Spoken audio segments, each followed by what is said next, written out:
Ladies and gentlemen, welcome to another episode of the American Nightmare Podcast. This is episode 67, recorded Wednesday, October 25th, 2023. Woo!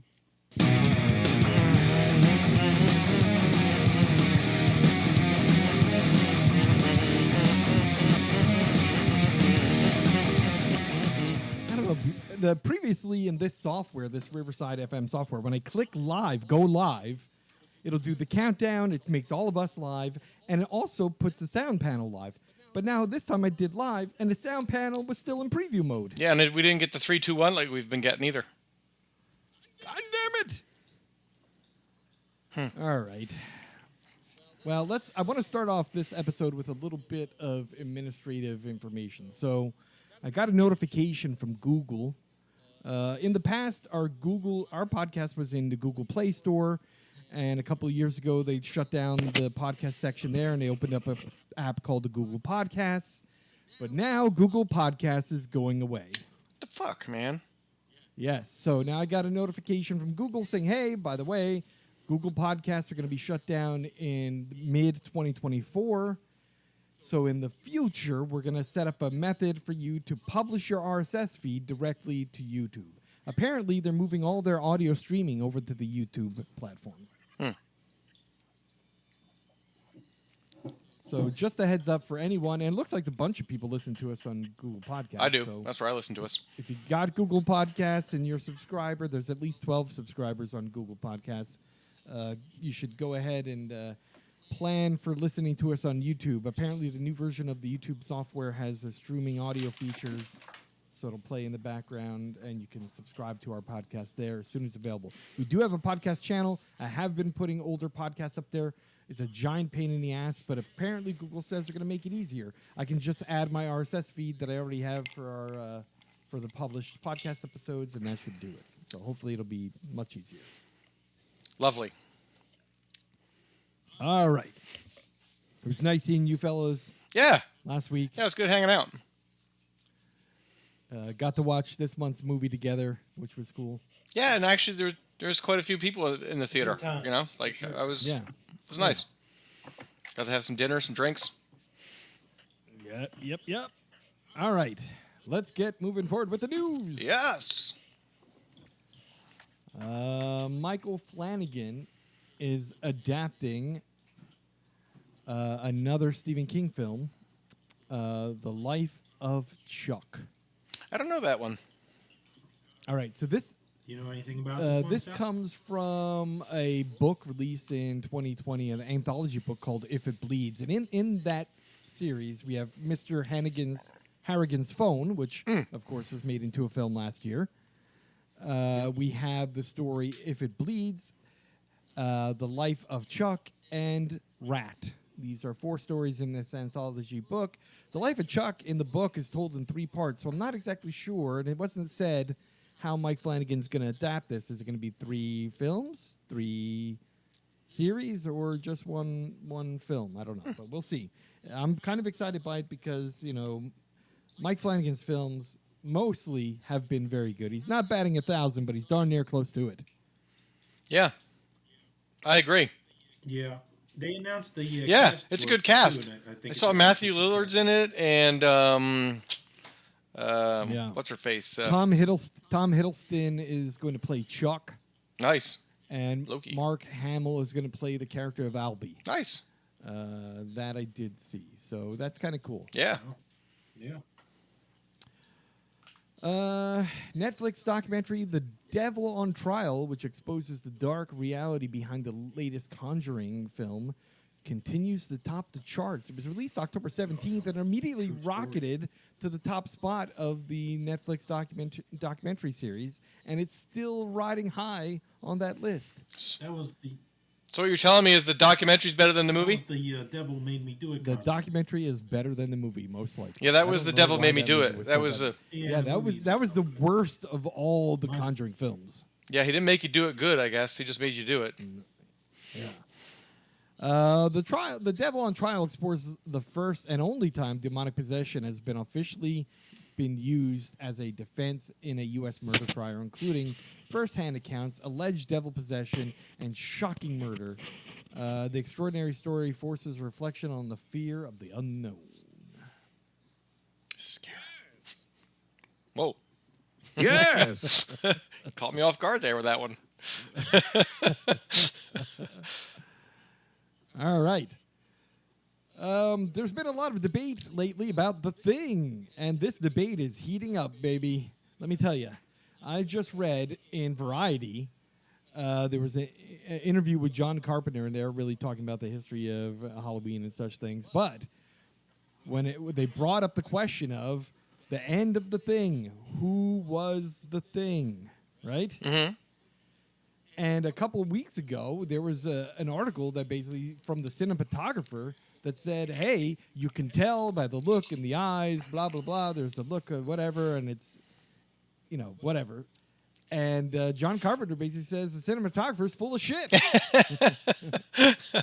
His exact words are, you can tell him he's full of shit. He has no clue. That's funny. I'm the only one who knows, and I'm not What does telling John anybody. Carpenter say? That's awesome. Oh, wow. I bet you that makes that cinematography feel kind of small. Yeah. It's funny because this film... Yeah, but he's revealing it's What not, was that? I said he revealed that one of the people is eliminated, so your guess is a little more narrowed down. Yeah, so I don't know. We don't know. The funny thing is this movie is 41 years old. That is kind of crazy. But that just goes to show that, this film has often been regarded as one of the greatest horror films of all time. And it's funny because if you look back, be it that it's 41 years old, if you look back at, say, Siskel and Ebert's review, they gave it both thumbs down. They said it was crap. They said that the characters weren't well developed. But the funny thing is, that's the best part of it. Yeah. It escalates the uncertainty and the paranoia. Because you don't know anything about them. Characters. Right, because all the characters only go by single names. They never give anybody's full name. Yeah. Right? It's Childs, Nollis, Clark, Palmer, McReady. Like, nobody has a full name. You don't fully understand who each of the characters are. And that plays into the paranoia. For sure. I still say one of the greatest movies of all time, but it's very funny that this is still in the news. People are still debating it every day. It's very funny. Comicbook.com had a nice article there, too, where they were basically saying, whose theory is this? Where's it coming from? But really, according to John Carpenter, that cinematographer has no clue. And apparently, John Carpenter will go to his grave not telling any of us who was the final thing. That's the way it should be, though. That's the way it should be. It's always going to keep people guessing. Yeah, nonstop debate. Yep. And then at the very end of the interview, they said, please, can you tell us who the final thing is? And John Carpenter says, quote, nope, I cannot tell you. Sorry. Fantastic. According to Variety magazine, Ridley Scott watched the new Alien film and called it, quote, fucking great. Oh, well, that's good. Yes, the new film Alien Romulus, which is expected to release October 16, 2024, is directed by Fede Alvarez. the same Oh, person nice. who did the 2013 Evil Dead. Guy's got an eye for horror. Yes, he does. Yes, he does. Yep. Basically, an interview with Fede Alvarez says he was terrified waiting for the reaction of Ridley Scott. He wanted Ridley Scott to be the very first person to watch the final product, and he wanted to know what he thought of it. He said he gave a copy to Ridley Scott, and he said Ridley Scott is really thorough, particularly about something that has to do with his movies. And when Ridley Scott replied to him what he thought of the film, he said, fucking great.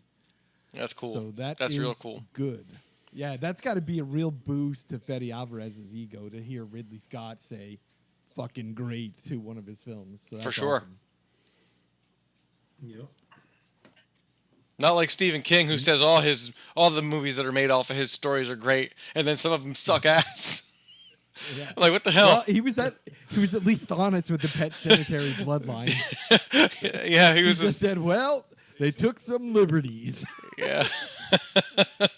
He was trying not to be disparaging, I guess. Good for him. I mean, there's a fine line between not disparaging and overselling. Exactly. Mr. King. All right, a new zombie horror comedy, As We Know It, reaches theaters in November. I posted the trailer this afternoon on our Facebook feed, and I'll post it in the feed to this podcast. But basically, the synopsis is when a zombie outbreak occurs, a group of friends must try and reconcile their relationships and enjoy what little time they have left before the end of the world. The press release says, As We Know It mixes together elements of romance, friendship, and absurdity of survival. Delivering a roller coaster of laughs and unexpected twists. Says it's going to be packed with witty dialogue, nostalgic nods to the 90s, and a unique blend of comedy and horror. The trailer looked pretty funny, although it does feel a little bit like Shaun of the Dead. Yeah. I didn't get a chance to but, watch the trailer yet, but... Funny, horror, comedy. I love horror comedies. Me too. It's one of my favorite blends. It's like eating a Reese's peanut butter cup. Yes. Is this for real? Yes. No, it's not really a Is peanut this butter for cup, real? but you could taste it. A recent interview on ScreenRant.com with Jason Blum says that the new Spawn reboot will have Blumhouse Edge. Nice. Nice. Jason Blum is promising that the studio's trademarks will be injected into Spawn's veins. He says, I'm going to bring the Blumhouse Edge, and it's going to be edgy as the original compared to other superheroes. It's going to definitely be like the Blumhouse version of a superhero movie, end quote. Planned for release in 2025. The original movie came out in 1997. It wasn't fantastic. It wasn't a great adaptation. The special effects were absolutely horrid. The best part of the film was John Leguizamo as the demonic clown. I mean, I just got to say that I like Blumhouse. I think he used the word edge too much in that, like giving it that Blumhouse edge. But also, they've done a couple like remakes of stuff, and the remakes haven't been like good. Like, remember the Black Christmas remake? That was awful. It was trash. Yeah, Complete like trash. I like their stuff, but I'm gonna hold off getting excited about it. Well, I know we talked about this for a couple years because I know that Todd McFarlane, for some time, was producing this or writing it, and it's gone through several iterations. He couldn't find a distributor; it had to be rewritten again. Finally, Blumhouse is picking it up to produce it. So I don't know. The thing about Todd McFarlane, look, he's a great artist, right? Yeah. And I'm a big fan of Spawn. But the first 8 issues, actually the first 5 issues of Spawn were written by him, and they're trash. His writing is not good. Yeah. It only got better once Neil Gaiman started writing part of it. Neil Gaiman did a fucking amazing job with Spawn. That guy He writes good introduced shit. Angela. Yeah, he introduced Angela, which was a fucking fantastic character. He wrote awesome storylines in Spawn. Neil Gaiman is a fucking genius. For sure, all right? he writes good stuff. Todd McFarlane, not so much. Don't get me wrong, fantastic artist, but his writing skills have a lot to be desired. Just like Rob Liefeld writes great fucking Deadpool storylines, really can't draw that well. His body proportions are way out of fucking whack, and he can't draw feet for shit. That's funny. That's the running joke with him. Like, he'll draw this massive muscular body, and their feet are fucking toothpicks. Like, how the fuck do you draw feet like that after drawing a huge muscular body? It doesn't make any sense. But in the 90s, that was the shit, I guess. I don't know. Comic books were a little fucked up. In the late 90s, comic books got really bad. All right. BioShock the movie. The writer teases upcoming Netflix adaptation. He says the writers love it. It's set to be directed by Francis Lawrence and written by Michael Green for Netflix. The WGA strike did halt development of this for a while. But now that is over, they're back on it. According to an interview with Collider, he thinks it's one of the best video games ever created, probably one of the most visually unique games ever created, and thinks that it'll be a great adaptation. I'm kind of excited for that. It was a good game. It was a very good. I enjoyed the game. I loved it. Yeah, I only played the first 2. I didn't play all the. Yeah, I the did ones too. I after think that. they're coming out with another one. maybe for I have not PlayStation played 5, it. I think. I heard it's good. Yeah, Really? they're good games. It's funny, when that game first came out, it was an Xbox exclusive. Yeah. It was an Xbox 360 exclusive, and then shortly thereafter it was on the PlayStation. All right. Is that Thanksgiving That was PlayStation celebrates 4, I think. National Horror Movie Day with a nice little video and a bunch of exclusive poster featurettes. This is an exclusive story to Bloody Disgusting. Eli Roth's Thanksgiving slashes into theaters November 17, 2023. Bloody Disgusting has a story with exclusive posters paying homage to classic horror films for the Thanksgiving poster. I posted a video on our YouTube channel of an interview with Eli Roth talking about this is the film he's waited all his life to create. When he was a teenager, he thought, if only I could create an awesome slasher film, my life will be complete. And he said, you know what? Even if I never get to make another movie after this, at least I got to make this one. Nice. I'm excited. All right. Guillermo del Toro's Frankenstein Netflix movie. Guillermo del Toro has like an exclusive deal with Netflix, right? Yeah. Yeah, he had that- Recently produced. Pinocchio, right? That was his first. Well, he had Pinocchio, which was fucking great. was awesome. And the Cabinets of Curiosity, which is good. which came out in 2020. that was that's really right. good, He too. did the Cabinets of Curiosity. Yeah, okay. Right. Yeah, I like those better than Creepshow. He had, according to. Yeah, they were pretty good. They were pretty good. But one of the biggest upcoming Netflix movies that we know about from the horror side is this Guillermo del Toro. It's Frankenstein, Dr. Frankenstein, and more recently, The Prodigal Father is what's known as so far about the upcoming Netflix movie. It's set in Eastern Europe in the 19th century. The story, Dr. Pretorius, who needs to track down Frankenstein's monster, who is believed to have died in a fire 40 years before, in order to continue the experiments of Dr. Frankenstein. So far, we know a couple roles that have been cast according to what's on Netflix.com.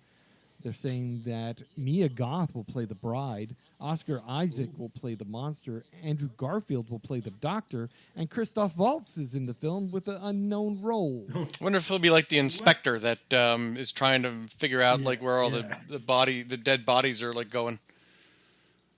Yeah, maybe. Yeah, that would be sweet. Dude, Andrew Garfield as Dr. Frankenstein's pretty cool.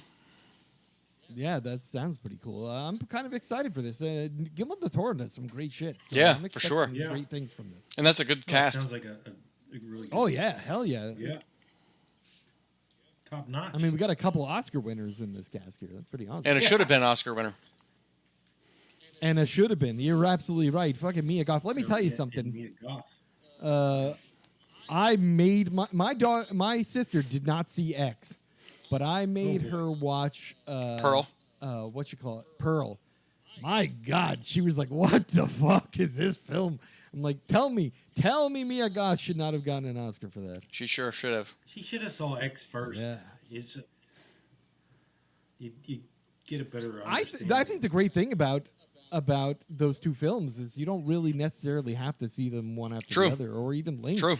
I mean, just Pearl by itself is a fucking phenomenal Yeah, film. and when I found out that there was a sequel to X, I was like, wait, what? A prequel?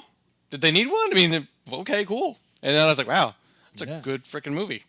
What a fucking film. I cannot wait until Maxine comes out later this year. For sure. Or So Mia 2024. Goth as the bride should be pretty good. Oh, yeah. Yep. Well, she was in that film Infinity Pool. Oh. That was pretty fucking Yeah. crazy, too. That movie was nuts. Yeah. All right. We talked about this film plenty of times before, but the film from 1986, Trick or Treat, is making a streaming debut just in time for Halloween. One of your favorites. Screambox, I don't know if you guys are aware of it or not, but Screambox is now free with commercials. Oh, yeah? Oh. Yep. Oh. Screambox Plus is a subscription fee. It's $6 a month, and that will eliminate the commercials. I might get Screambox back But then. you can see like Yeah. the Yep, I exclusive, downloaded you can it. see You can see the exclusive with commercials, but that's fine. There is. Okay, yeah. Yep.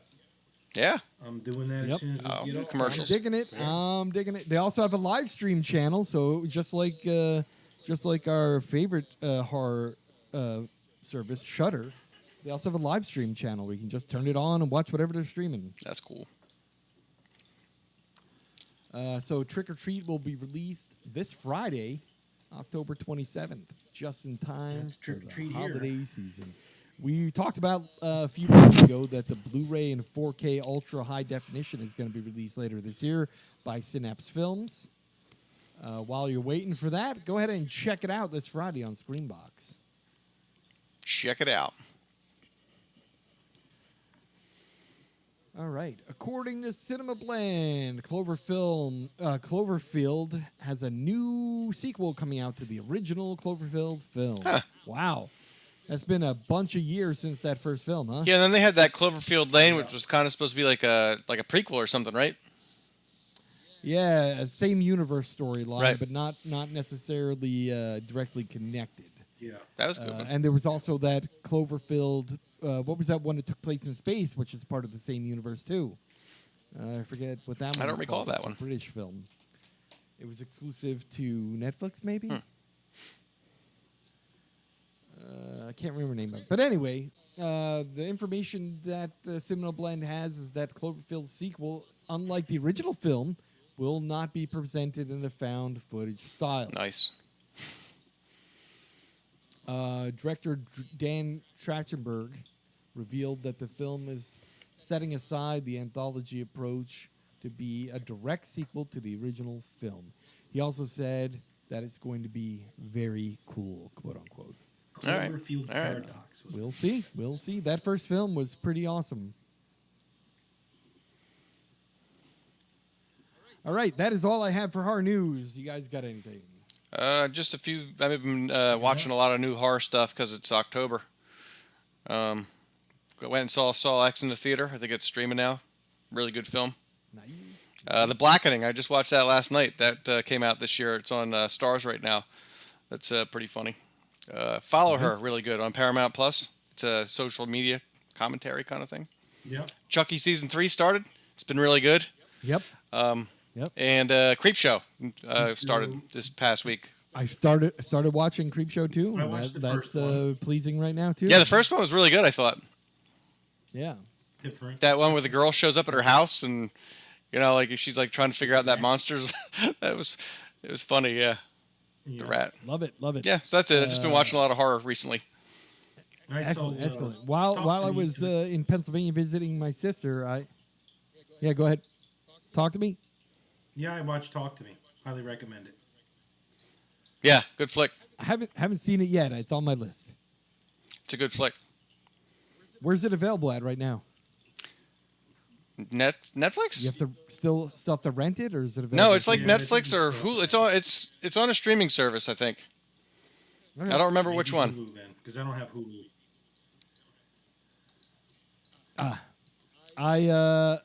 While I was back in Pennsylvania visiting family, was taking that opportunity since it's the month of October to watch some horror movies with my sister.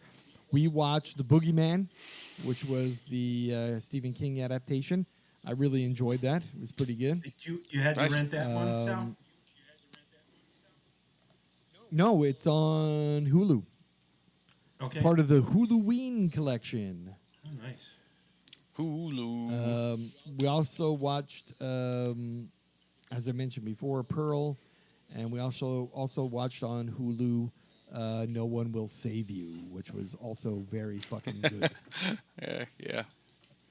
The craziest thing about that is there's hardly any talking in that film, Yeah. She's by herself And- most of it. and it has an underlying theme. For a horror film, is kind of crazy, but the movie is ultimately about self-forgiveness. Yeah. And wow, I mean, it makes the end fucking make way more sense. Well, yeah, when you see the different sizes of the creatures, I think that's the angst that she has with herself, like growing. Like yes, yeah, it was pretty cool. I liked the symbolism. Very, very well done. What a fucking film. And that, to me, that's another one that, like, I don't know what Disney is doing, but why would they release these movies on Hulu? Like, they could be making bank. I really believe, like, Prey. Prey, and this one, No One Will Save You. Those both could have been, $100 million films in the theaters. Chances are they may have learned their lesson because it looks like the Prey sequel is going to be in theaters. Sweet. All right. Now we're going to go to 5 flicks to watch on a streaming service. And we've got Chris with Hulu. Yeah, it's funny because we just got done. You mentioned a couple of Hulu movies, and one of the first ones that I was going to recommend was No One Will Save You. We just talked about it. It's a great flick. Werewolf Within. Did we review that one for the show at one point? No, that's didn't. a great movie. Horror comedy about werewolves. We did talk about it. Did we? We didn't review it though. It was really good. The Menu. That was, I think, a 2022 film with about the famous chef who ends up killing a bunch of people. Yeah. That was good. Very good. Infinity Pool. Mentioned that one too earlier when we were talking about. It was a fucked up film. It was really a weird film. Yeah, Mia Goth was great. Alexander Skarsgård was crazy. But it was a messed up movie. And I think I talked about this one last year, Fresh, which is a great Hulu original, and also one that I think probably could have been in the theater. Maybe, I don't know. I mean, it's about cannibalism, but I still think they would have done great. Yeah. So these are great movies that are on Hulu right now. I mean, there's a lot of other good stuff, especially because it's that time of year. But those are my 5. Check them out. Nice.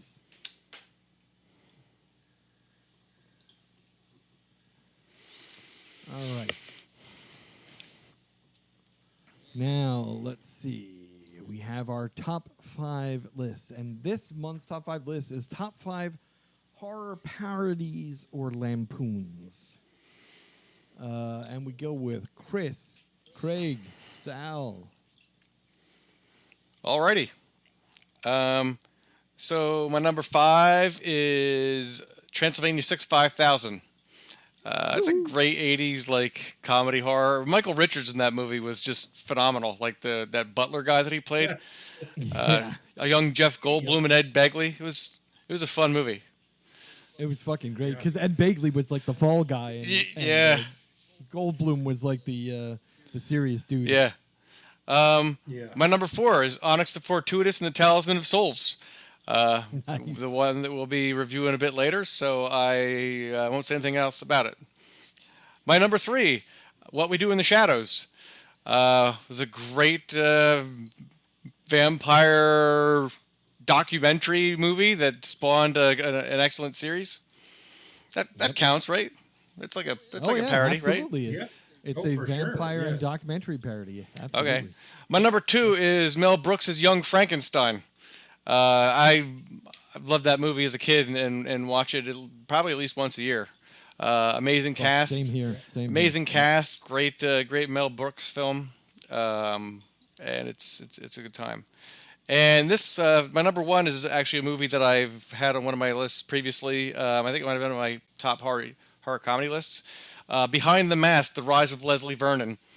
It's a great knock on slasher films and kind of like another mockumentary kind of thing. Such a great concept. And then I have a couple honorable mentions. Satanic Panic, which I think was that a Netflix original?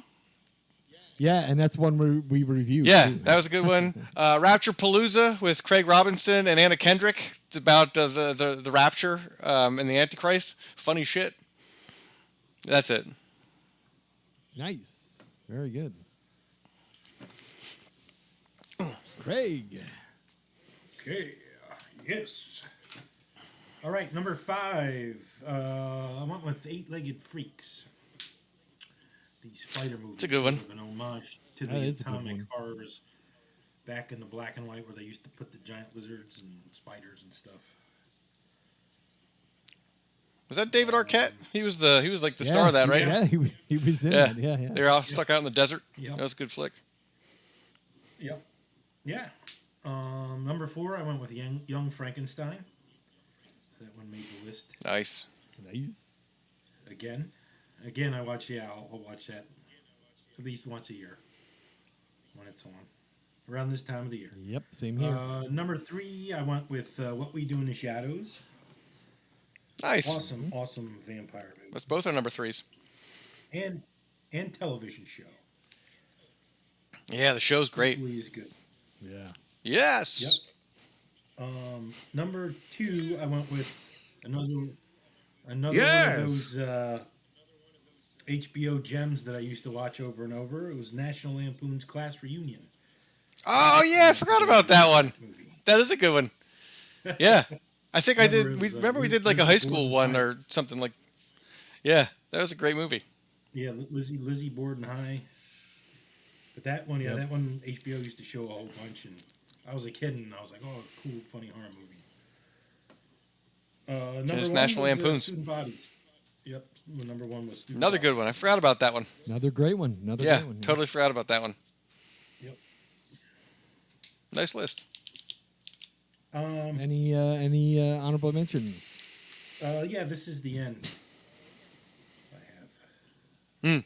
That's a good one. That's a funny movie. They sort of rolled in. Well, there's like exorcisms and demons. And Mm-hmm.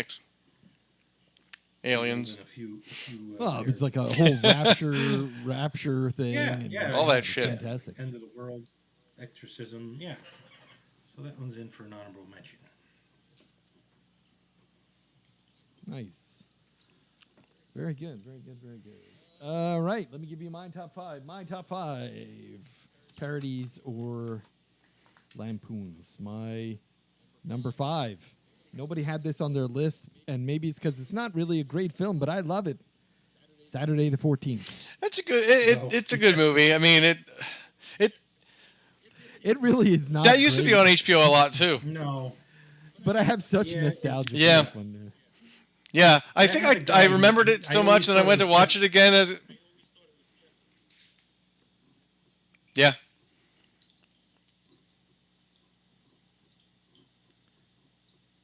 Craig's got some lag. Yeah, there's lag. It's you guys.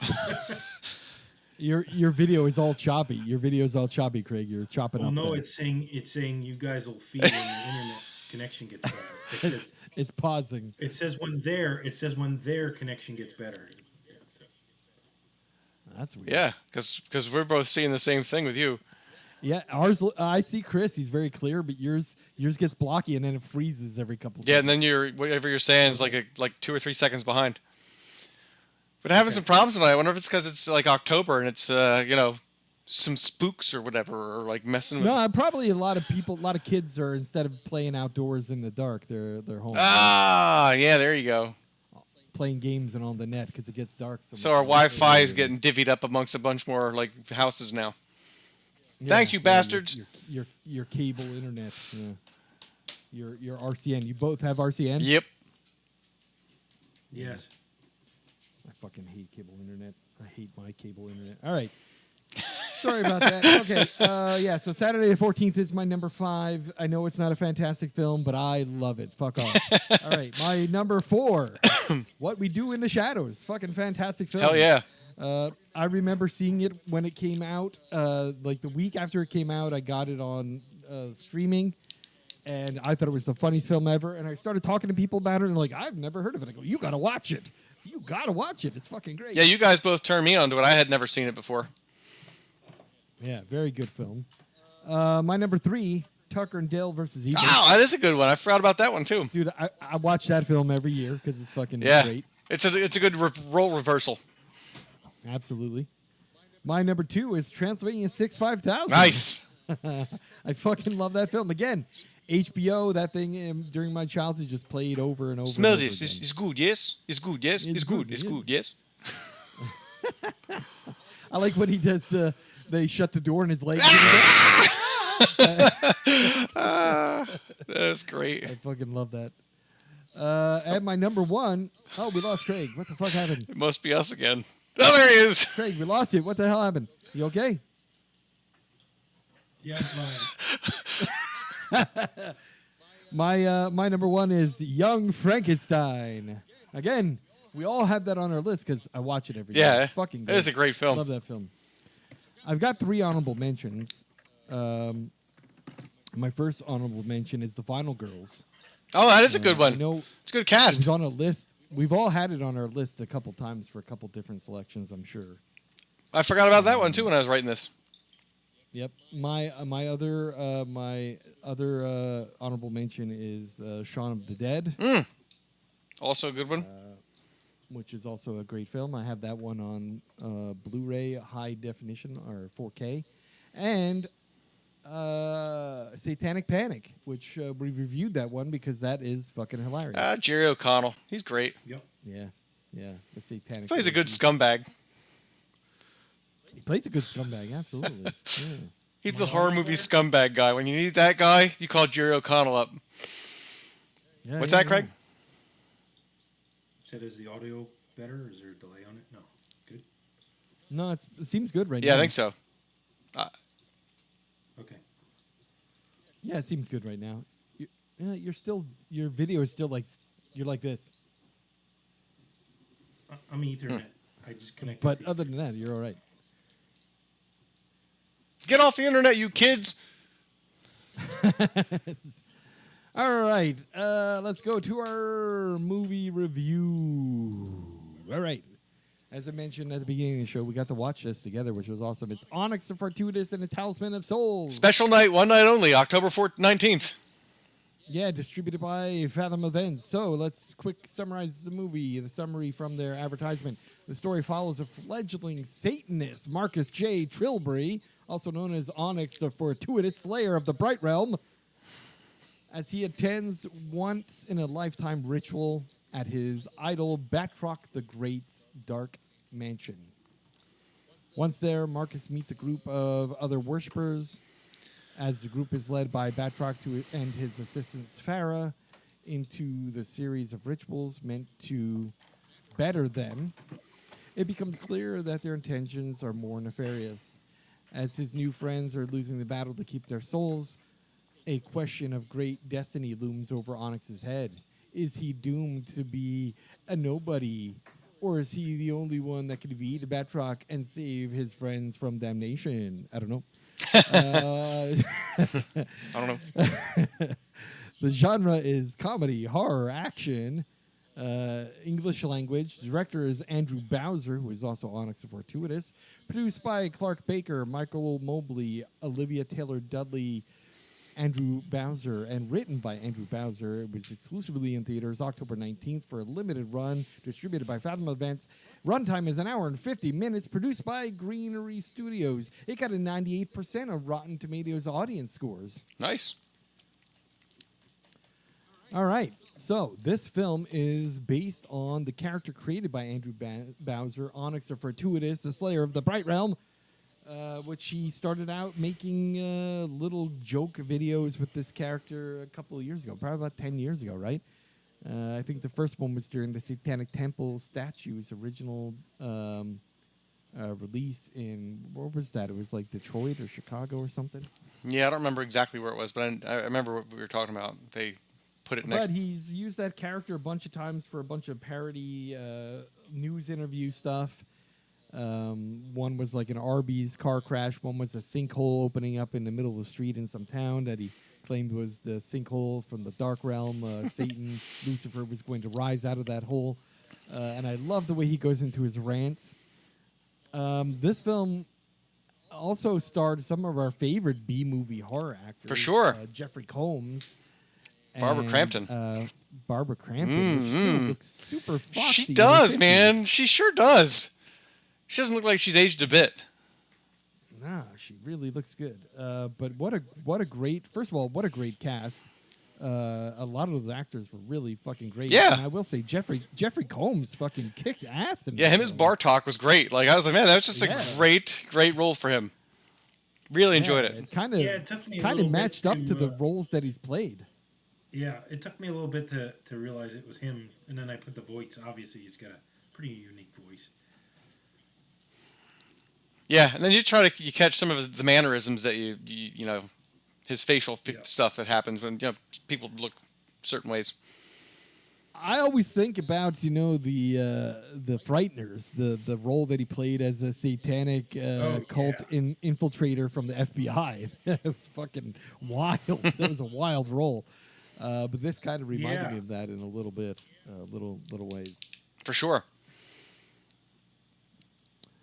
Yeah, his role was much bigger than Barbara Crampton's, but it was good to see them both. Yeah, definitely. And also the guy that played Todd, his stepdad, was the same guy that was in the web series, which was interesting. Those were some funny back and forth between him and his stepdad. I enjoyed that. Fucking back and forth in the kitchen there was great. There was a lot of good stuff besides the house part. Like when he was at work, like that was just a fun scene. Kind of reminded me like a Kevin Smith film. It was a scene shot in a restaurant, and it was just funny shit happening. Just people working in the restaurant. Nothing horror-esque happened, but it was just the way it was shot and stuff that it was fun. It was a fun scene. What was the fucking name tag that he had? He had two different ones. Funny. Yeah, the first one was something close to his name. I can't remember what it was. It was. I don't remember. I think the other one was like Jizz Swallower or something like that. Yeah, the second one. Like, what the fuck? What the fuck? Yeah. And his boss was sitting there playing poker online, and it was fun. I liked that. But it basically kind of illustrated that that Marcus Trilbury was a bit of a loser. For sure he was, which actually made the movie kind of sad at certain parts too. There was a couple times I was like, man, I feel bad for this guy. Especially the part when they listed him as the virgin. Oh man, he fucking went off. He's like, yeah, I'm just a fucking virgin. And the girls in the book were throwing up. No. What's that? No, when they smeared the hot dogs on his face or whatever it was, the hamburgers, those bullies. Oh yeah.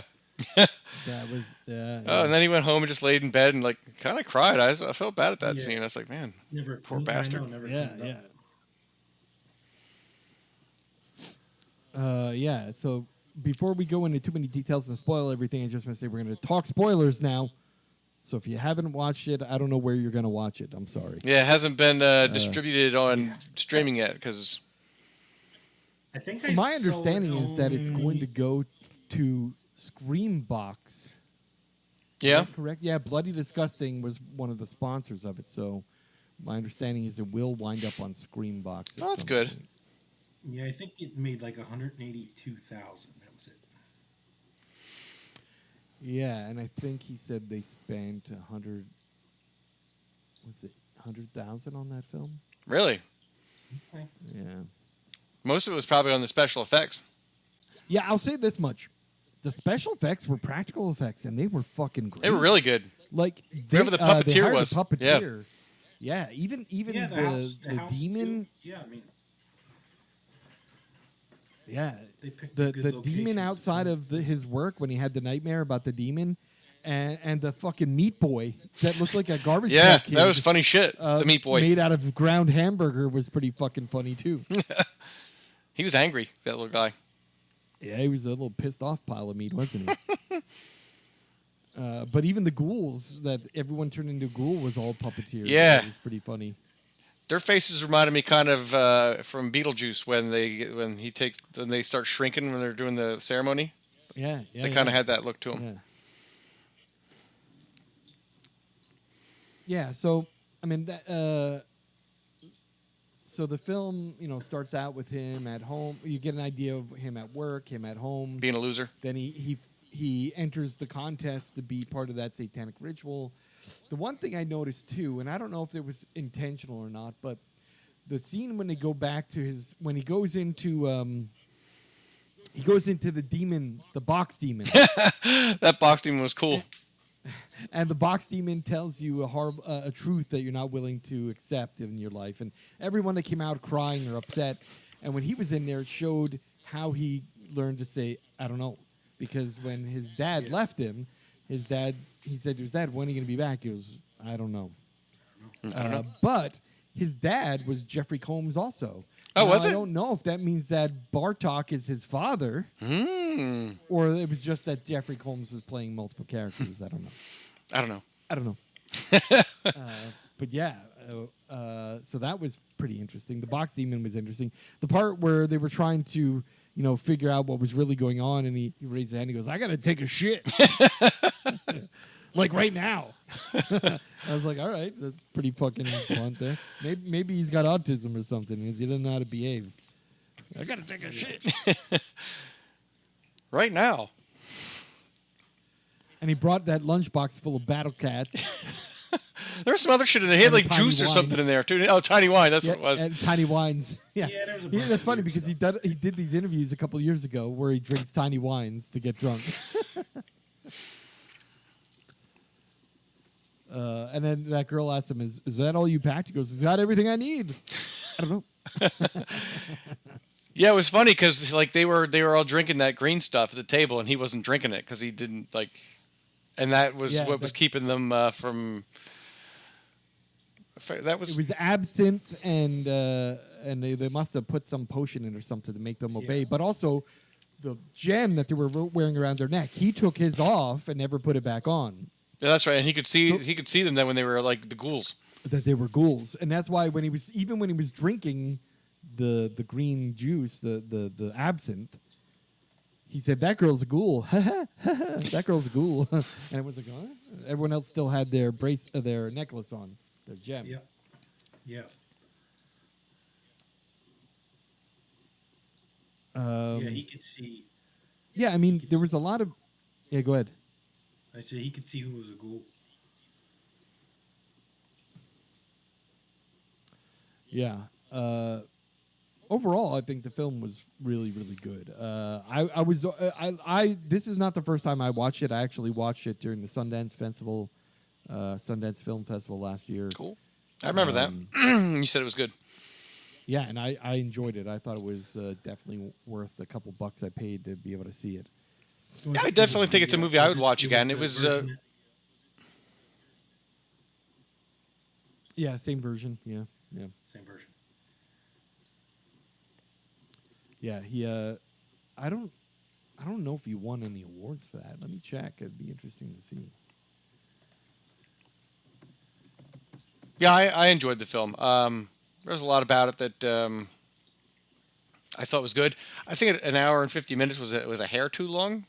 Yeah, there were a couple things that could have been edited down a little bit. Yeah, I agree with that. But it was good otherwise. Like I thought the for the budget that they had and for being an independent film, I thought it was shot really well. The acting was great. Like I thought I recognized some of those actors, but then when I started looking up the names, a lot of them were in a couple things, but nothing that I'd seen. Right. But they were all pretty good. And again, like we said before, the special effects were really good. A lot of good comedy in it. Like I like stupid comedy, and his awkwardness provided a lot of just like awkward, stupid moments. That was fun. I don't know.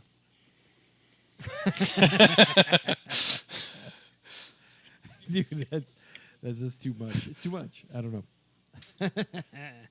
Yeah, it doesn't look like it won any awards, huh? What a shame. So how do you get into Sundance? Do you get nominated, or you just pay to get in it, or like? I believe you pay to get into that film. Oh, festival. okay, and then you get That's the whole. Yeah, that's the whole point of film festivals. You pay to get in, and then the goal is that a lot of people go to the screenings because you host multiple screenings in hopes that somebody will pick up your film for distribution. and you can get some good word of mouth. Yeah. That's cool. Yeah, I mean, the fact that, Andrew Bowser, puts all the effort into this character, wrote the script, Directed. developed this character over multiple years, and then directed this film, managed to sign on a bunch of really good actors, is pretty awesome. I think it's great that someone Yeah. was able to do all that. Yeah, and you know? it's art. It's something that he dreamt up and created and perfected, and it's not your typical studio. And I like studio movies, but this was a nice, refreshing, fun, independent film. Yeah, No, absolutely. and the Absolutely. story was really good. Yeah, I thought so. The story was really good. It's sort of different, It was really good. Yeah, like RogerEbert.com gave it a thumbs up. Looks like it's got a lot of really good reviews from all the people at Sundance. But it looks like it didn't win any awards at Sundance, which is kind of sad. But yeah, awesome. Before we got onto the show, I was on YouTube and I was watching a video of him reading reviews of the movie, like from the different like reviews and stuff like that. As you know, as his character, it was pretty funny. Yeah, that's funny. So it says it grossed $182,000 in the U.S. and Canada. I bet you it'll do like that becomes like a cult classic kind of movie, you know, and it'll make a lot of money. Like in Oh, absolutely, absolutely. The fact that he directed it and wrote it too. Think of all the extra money he'll make when it starts streaming on different services and all that shit. for sure. Yep. That's fantastic. Yeah, it says it's going to be on Screambox. It doesn't have a date when it'll start streaming, but it will be available. No, another It says reason it's to coming. download. Oh, there you go. November 7th, 2023. It'll show up on Screambox. Cool. Wow. So for next anyone week. listening to this podcast, you want to watch it? Yep, it'll be on Screambox November 7th, 2023. It's a fun movie. Pleasantly Yeah, surprised. very much for so. sure. Actually, I almost felt like there's the possibility for a sequel because at the end they show, the head of Jeffrey Combs and And the demon. succubus demon, Yeah. Plotting. plotting their revenge. Yeah. So That would be cool. Like, maybe like he'll get more money through Kickstarter or something this time around, and it'll end up being like the next Damien Leone, get Terrifier, and then the next thing you know, like Terrifier 2 Yeah, just yeah. blows up. yeah, I kind of wonder like,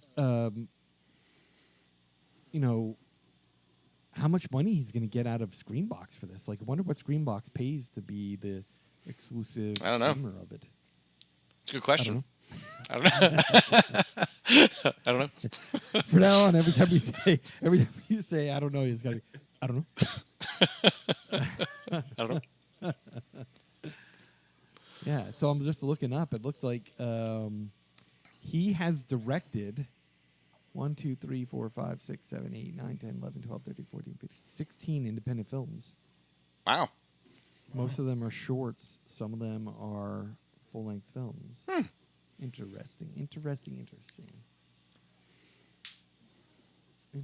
Wow, is that an animated one too? I don't know. Yeah, look at that. He did an animated one.